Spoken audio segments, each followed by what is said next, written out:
CNN, inside oil-rich Saudi Arabia, Mohammed bin Salman is both feared and loved. In the past few days, the world has witnessed what his subjects have come to know.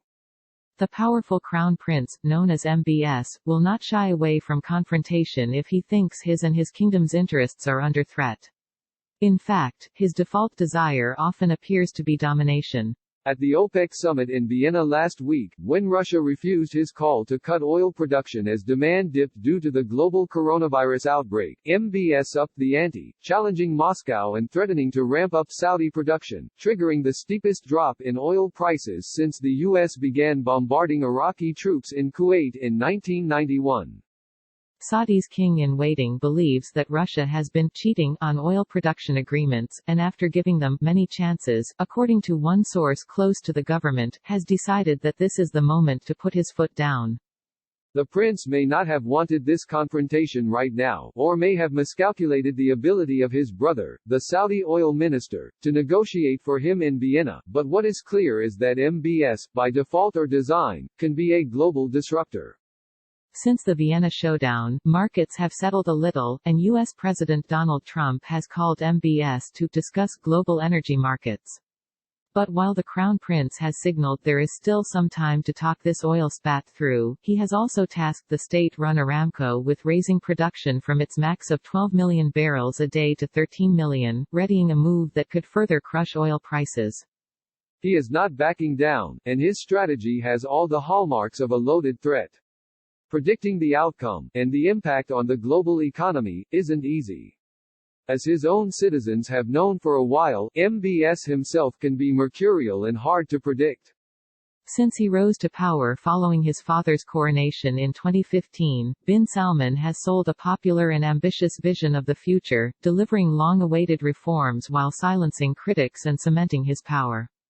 For many average Saudis, he is what they have been waiting for, a strong ruler loosening the chokehold of ultra-conservative religious strictures while working to wean the kingdom off of its oil-based economy. For his fellow royals, the rapid rise of this young and modestly educated son of King Salman has been something of a mixed bag, ranging from arrest to shakedown to promotion. In all his internal moves, MBS appears to embody the most muscular manifestation of a hidden, decades-long power struggle to determine which line of the royal family will inherit succession. In some ways, the kingdom is experiencing a Game of Thrones moment, albeit far less bloody, and MBS is emerging victorious. In June 2017 he very publicly ousted his cousin, former Crown Prince Mohammed bin Nayef bin Abdulaziz, from his position as next in line to the throne. A few months later, he began hauling other senior royals off to a luxury Riyadh hotel accusing them of corruption. The love-fear balance is at its most extreme in the upper echelons of the royal family. Bin Nayef and the king's younger brother, Prince Ahmed bin Abdulaziz, have fared badly. Until recently, bin Nayef was under house arrest. Now, according to some sources, he has been taken fully into custody.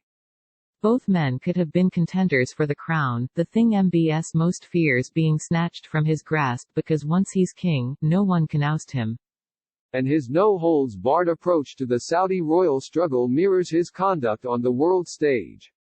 He likes to win, or at least is afraid of losing, and is willing to play high stakes to avoid it. His Vision 2030 program of reforms, for example, requires oil prices above about $60 a barrel to break even. His tactics with Russia have reduced oil's value to about half that, making those targets all the harder to reach. In short, he is gambling his subjects' future on a power play against his putative Russian ally, Vladimir Putin.